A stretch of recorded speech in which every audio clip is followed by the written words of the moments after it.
Ya, Prabowo sekali lagi adalah orang yang males dengan ribut-ribut atau keramaian gitu ya.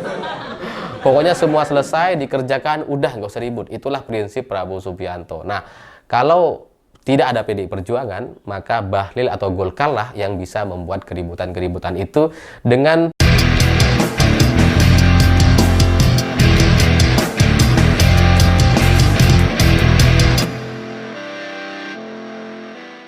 Selamat malam semuanya. Hari ini ada satu berita yang mungkin ini kurang menyenangkan bagi orang-orang yang selama ini anti dengan PDI Perjuangan. Karena kalau saya baca di kolom komentar di berbagai platform sosial media, entah itu Instagram, Facebook, YouTube, atau TikTok, selalu ada komentar-komentar yang mengatakan PDIP nyungsep, PDIP nyungsep.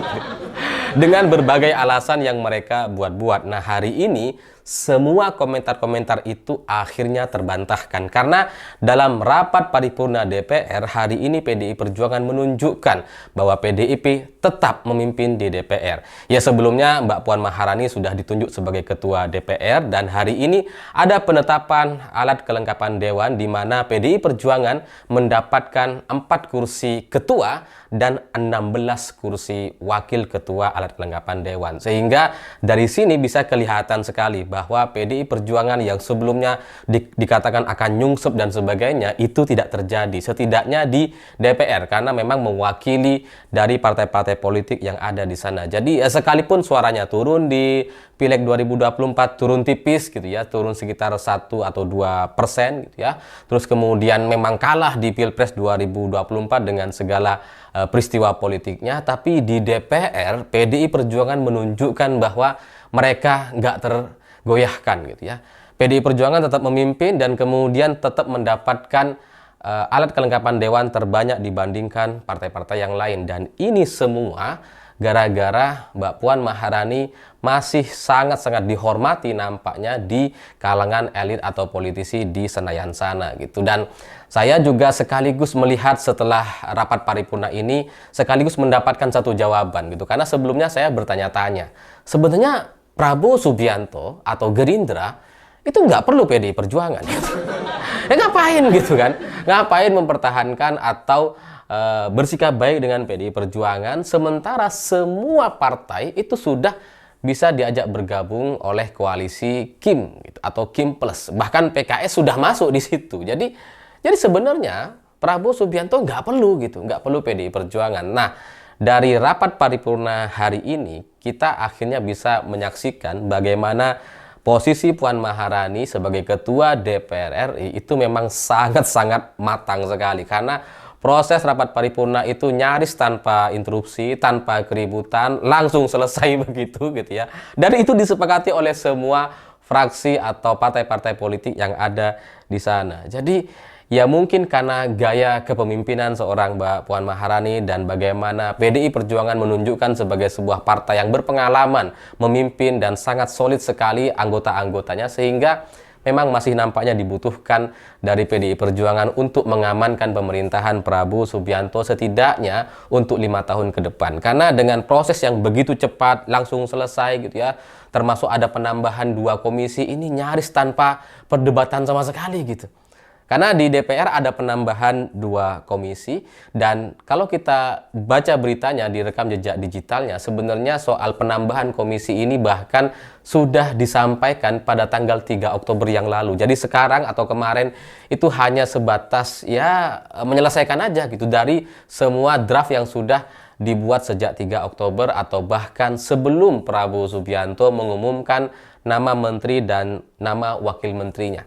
Karena dengan penambahan kursi yang begitu luar biasa, dari sebelumnya Pak Jokowi hanya 34 kementerian, di era Prabowo sampai 53 kementerian atau menteri gitu ya, itu kan sangat luar biasa sekali. Tapi di DPR, semua proses itu, penambahan komisi 2 komisi tadi, itu berjalan begitu cepat, begitu smooth gitu ya. Jadi kayak nggak ada perdebatan sama sekali, sehingga proses politik yang tanpa drama seperti ini nampaknya yang memang dikehendaki oleh Prabowo Subianto yang memang orangnya nggak mau ribet gitu, nggak mau ribut-ribut gitu ya. Jadi memang Mbak Puan atau PDI Perjuangan sebagai ketua DPR dan kemudian memimpin 4 alat kelengkapan dewan itu memang adalah orang atau kelompok yang begitu profesional sehingga nampaknya dengan pertunjukan yang seperti itu bagaimana Mbak Puan memimpin dan kemudian menyelesaikan masalah-masalah atau PR yang ada di DPR, itulah yang memang ditunggu dan diharapkan oleh Prabowo Subianto atau Gerindra gitu. Karena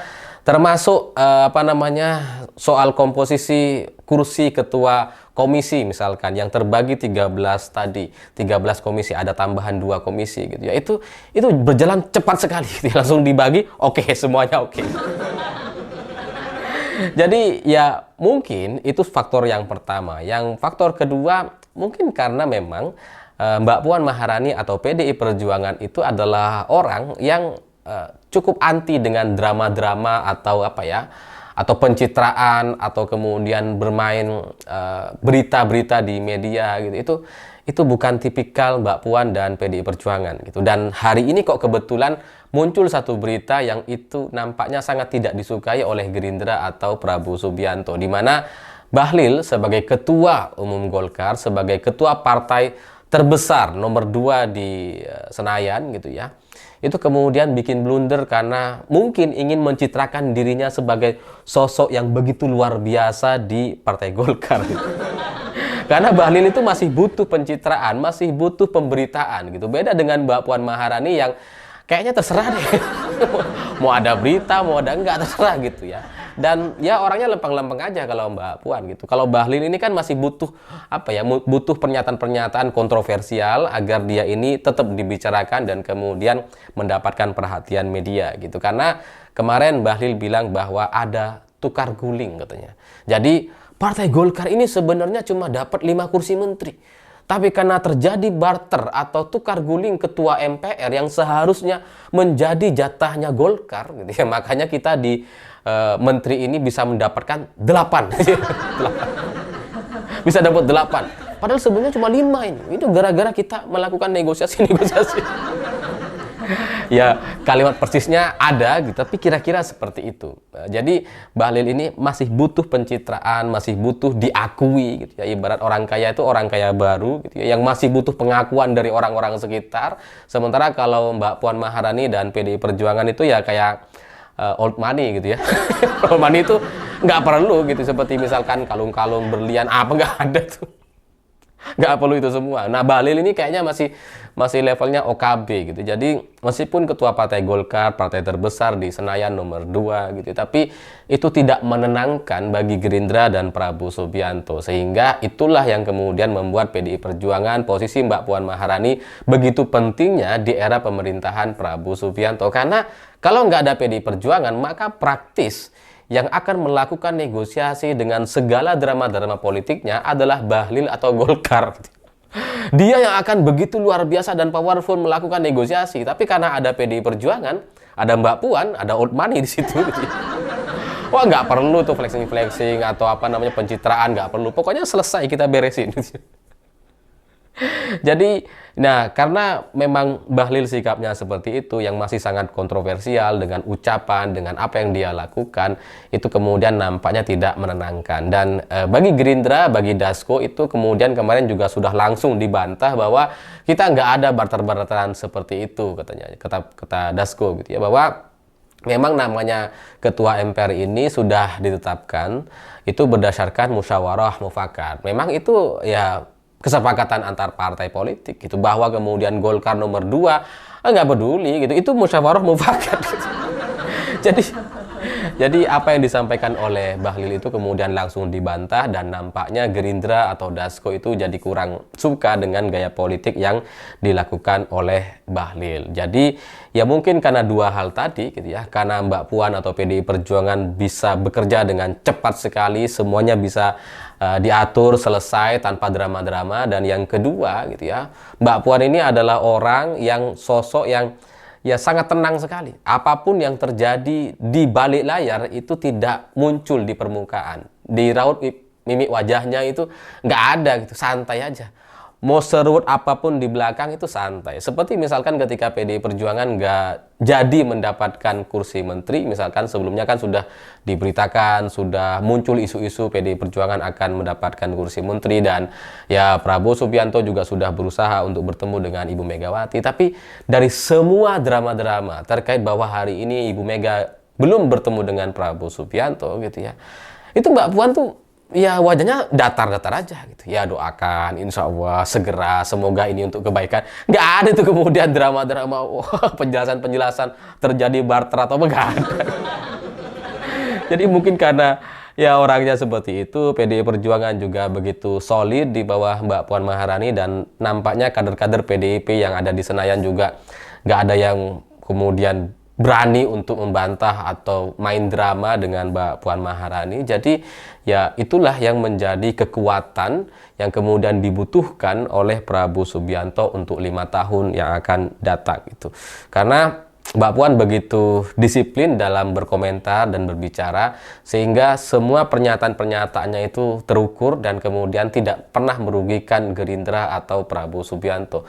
Ya lihat aja gitu, meskipun batal ketemu dengan Ibu Megawati, itu nggak ada satupun pernyataan Mbak Puan yang terlihat blunder dan bisa dijadikan sasaran oleh orang-orang yang selama ini anti dengan PDI Perjuangan. Santai aja gitu.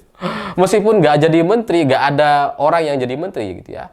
Itu ya juga Mbak Puan tidak pernah mengucapkan pernyataan yang kemudian bisa dijadikan alat serangan gitu. Dan bahkan ketika Dasko ikut ikut mancing-mancing Mbak Puan kan bilang, kan ketika ditanya sama wartawan gitu ya, ini berarti dari PDI Perjuangan nggak ada yang dipanggil ke Kertanegara waktu itu. Ya berarti emang nggak ada, kata Mbak Puan Maharani. Tapi di belakang Dasko itu masih komentar gitu. Ya mungkin nanti kita tunggu tanggal 20 gitu ya. Jadi sampai keesokan harinya masih mungkin ada kemungkinan gitu. Jadi ya meskipun tidak ada yang dipanggil ke Kertanegara, bagi Dasko ya bisa aja tetap masuk, atau ada orang yang kemudian tiba-tiba dilantik dari PDI Perjuangan. Tetapi dari sisi Mbak Puan Maharani ya sudah santai. Nggak ada yang kemudian merespon atau coba membuat keributan atau isu kontroversial yang kemudian meyakinkan publik bahwa PDI Perjuangan dapat kursi menteri dan sebagainya. Meskipun sudah dipancing-pancing sama Dasko, Mbak Puan santai dan kalem-kalem aja. Nah, tokoh yang seperti ini, sosok yang begini inilah yang kemudian memang dibutuhkan oleh Prabowo. Karena ya Prabowo sekali lagi adalah orang yang malas dengan ribut-ribut atau keramaian gitu ya.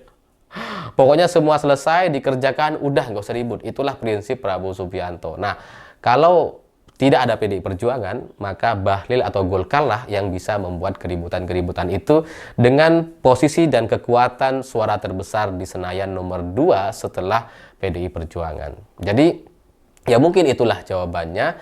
Dan PDI Perjuangan yang sebelumnya dikatain akan nyungsep dan tidak punya posisi, tidak akan punya kekuatan apa-apa dan sebagainya, hari ini semua prediksi, semua ucapan-ucapan dari orang-orang yang anti PDI Perjuangan itu kemudian terbantahkan dengan proses politik yang dilakukan oleh Mbak Puan Maharani. Saya nggak terlalu paham detailnya seperti apa, tapi cukup ajaib rasanya untuk sebuah partai yang sudah kalah di Pilpres dan kemudian ditinggal oleh koalisi awalnya, tidak masuk ke dalam Kim-Plus dan sebagainya, tapi kemudian di DPR bisa menunjukkan diri bahwa mereka tetap adalah partai yang besar, begitu solid dan bisa bekerja dalam sangat-sangat rapi, senyap dan rapi.